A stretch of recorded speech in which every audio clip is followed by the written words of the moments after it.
What do we learn this week about Collected Company Walls? And obviously, the big one is the deck is a lot better than it looks. Like, on paper, I thought this was going to be a bad one. Not Mono Blue Mill bad, not quite Kobold and Vintage bad, but pretty bad. It just, it was all walls. How is this going to work?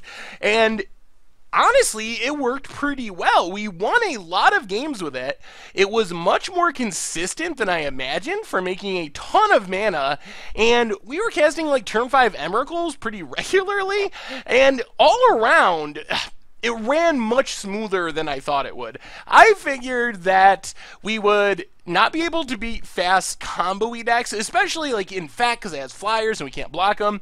So I figured that would be a problem. I figured that we would probably have a trouble against heavy removal decks, and that's somewhat true. If our opponent can kill our Overgrown Battlements and Axebane Guardians, things are much harder, but the deck was just very smooth. I thought we would draw the wrong half of our deck pretty regularly and have draws where we just draw all walls and lands and never do anything.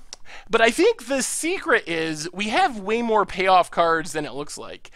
Collected Company is a very strong payoff card. Wild Pair was way better than I imagined. I thought that was going to be pretty lacking, but it actually is a really good way to tutor up our card advantage package like Duskwatch Recruiters, and Duskwatch Recruiter is just incredibly key to the deck. That was the card that gave us the ability to, once we get our wall set up, churn through 20 plus cards a turn, grabbing creatures, and that was a card that would find us our Elish Norns, our Emeralds, things like that to actually close out the game. So it was much smoother than I imagined and much more competitive than I thought. It actually did a pretty good job. The other card that seems unassuming but is essential to the deck working is the Kami of False Hope, as a fog that you can hit by Collected Company, find with Duskwatch Recruiter. So that was a card that gave us hope against the combo decks like Death Shadow Zoo, against Infect,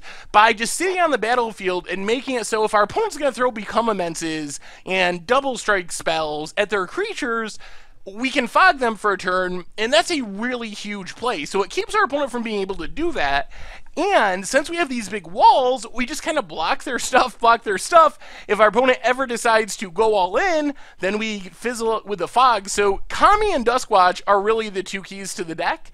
And amazingly enough, I think the deck is actually fairly competitive. I wouldn't play it at a GP, but I would definitely take CoCo Walls to an FNM, and we got some really good reactions from it. There was a lot of people very surprised, thought the deck was really spicy, so I think that it's worth it to take it to an FNM level event and give it a shot, because you'll get some good reactions out of people and have a lot of fun with it. Like, it's pretty fun to play and way better than I would have imagined. So, like I said, I think the bottom line is, going into it, I expected this to be like an 0-4, 0-5 type deck, hopefully get a win at some point, and it was a lot better than it looked on paper. So, if you have some of the pieces, throw it together and give it a shot. You'll definitely have fun with it and get some interesting comments from your opponents who definitely won't be expecting Collected Company into walls, into Emeralds, and Elish Norns. So, anyway, that's been our Much Brew About Nothing for this week. Thank you very much for watching. I hope you enjoyed the videos, and I will talk to you soon.